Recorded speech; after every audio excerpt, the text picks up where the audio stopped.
the new 2023 Range Rover Sport. This thing, it's pretty special. For today's video, special thanks goes to our good friends at Bud's JLR for allowing us to shoot this beauty over here indoors. Yes, they have an indoor showroom that we're going to use today to show you everything you need to know about the new Range Rover Sport. You're probably wondering, wait a minute, the thumbnail was a different color. Yes, that's true. The reason is because this is fully loaded. It's a nicer trim, therefore they gave us this. So the driving part is going to be with the different color, but it's the same engine, same specs in terms of the suspension. So let's start first with the exterior. And the first thing that I mentioned in the intro is of course the frame for the license plate. In comparison to the outgoing model, this has the license plate at the bottom. The previous generation had it at the top. Tail lights, different LED of course tail lights, much thinner but yet muscular. Love that. Blacked out Sport, so you know it's a Range Rover Sport. We have the letters across at the back that people in the back can read that this is a Range Rover. At the bottom, aggressive diffuser. This is the P400, and look at those massive exhausts. Now the style of the exhaust is very much like the outgoing model, not too different there. We have that chrome finish around it, the diffuser very aggressive.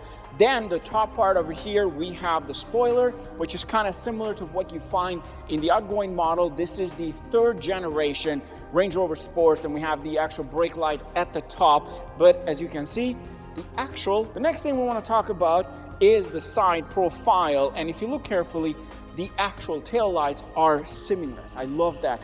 Beautiful finish, not extended out.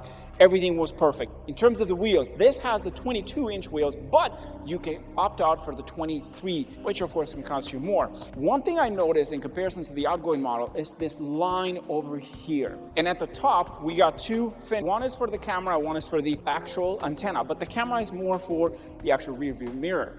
Then, another thing that I noticed, the door handles. You see, the door handles in comparison to the outgoing model, these are the new that they're using for the new models. So they're hidden in when you close it. You tap that, they hide right in. And don't worry about the snow because I've already done the test. You press that, and here you go. And of course, it has the hidden key inside in case if these don't work. And most importantly, soft closing, rear and front. The actual mirror, very similar. Brakes, the customer has opted out for the black Brembo brakes. These are big brake kits with this package, and it does have air ride. We'll talk about that when we go for a test drive. Now let's get to the front, because this is where things get very muscular, and I love the design of this. First of all, headlights, skinnier. LED headlights, beautiful design, and what I love about it, flash completely.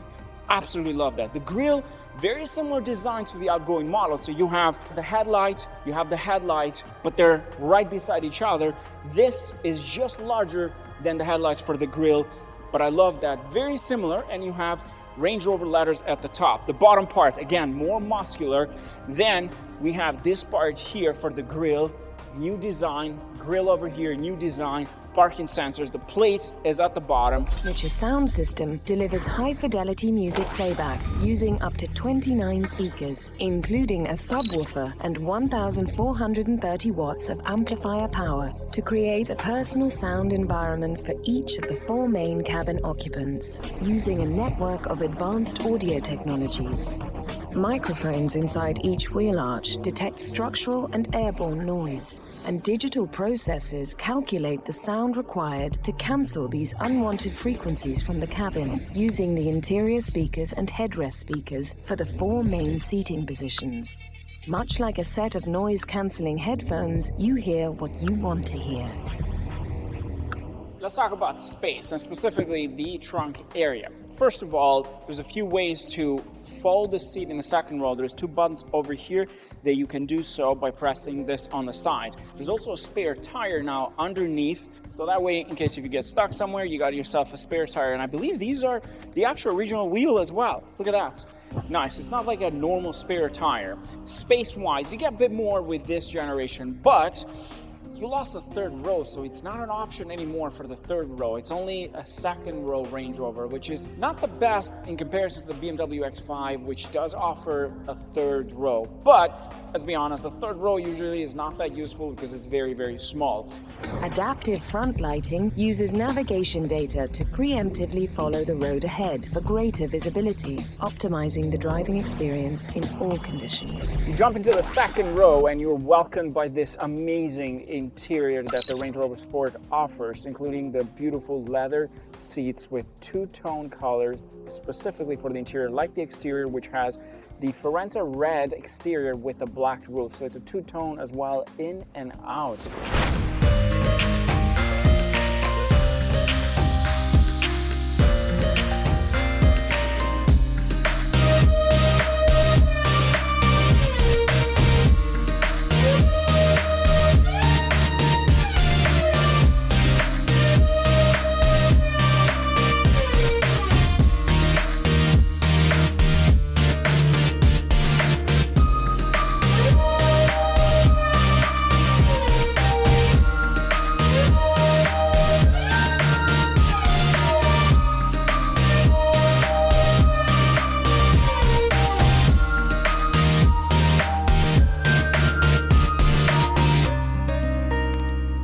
Interior, this thing in the front is a totally different design. Absolutely love what they've done with this.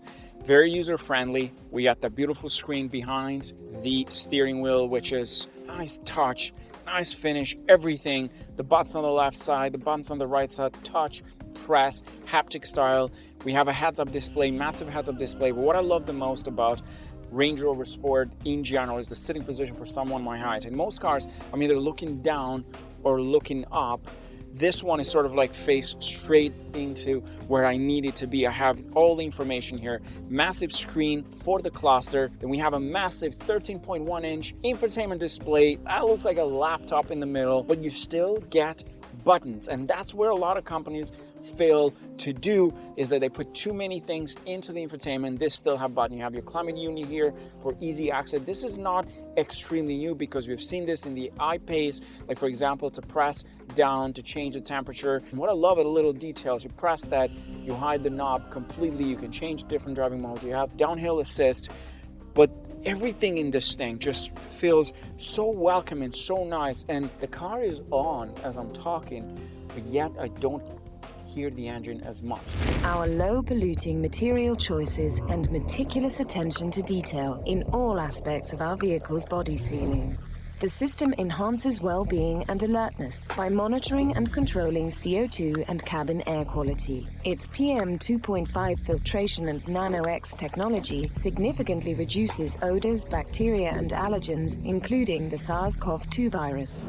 The actual glove box, it is automatic. So what you do, press that, and it lowers, but that's split in two. So you have the bottom part and then you have the top part. Look how much space you get in this thing, which I absolutely love. And most importantly, they didn't get rid of the armrest here. You got an extra armrest and you can adjust that based to your needs. And it's for both passenger and driver. And I love this piano black style, but yet you still get that leather on the dashboard, so it's not going to be that hard to maintain this thing except this area. The steering wheel, skinny yet comfortable with the pedal shifters in the back. Love that. Cluster digital, you just can't go wrong with this thing. Full of luxury yet sporty at the same time a little bit. Integrated speakers on the rear doors work through our new Textile speaker system, while the front speakers feature moonlight chrome detailing. Ultra Fabrics material offers a non-leather, more sustainable contemporary tactile finish. A choice of grained Windsor and soft semi-aniline leathers are also available. Wireless device charging with phone signal booster keeps you fully charged and in touch. You can also connect with wireless Android Auto. Remote Park Assist allows you to maneuver into and out of tight spaces using your smartphone from outside your vehicle. Parking has never been so easy. Let's talk about the specs and how it drives. Well, first of all, this uses a 3-liter inline 6. I know I keep saying V6 in some cases, but it's actually an inline 6. It makes 395 horsepower. That's one of the engine options. In terms of the driving dynamics, one thing that I love about this car when you jump in is super quiet. It's super quiet inside that you can barely hear anything. The way it rides on the road, the comfort level, the space. One thing that I love about these is how low you sit. Has a total real-world range of up to 740 kilometers, 460 miles, and the ability to accelerate from 0 to 100 kilometers per hour in 5.4 seconds, or 0 to 60 miles per hour in 5.2 seconds, combining efficiency with thrilling performance. Most journeys can be taken using purely electric power. It has a WLTP electric range of up to 113 kilometers or 70 miles, an expected real-world electric range of up to 88 kilometers or 54 miles, and overall CO2 emissions from 18 grams per kilometer. Range Rover Sport can charge from 0 to 80% in under an hour away from home, using a 50 kilowatt DC charger.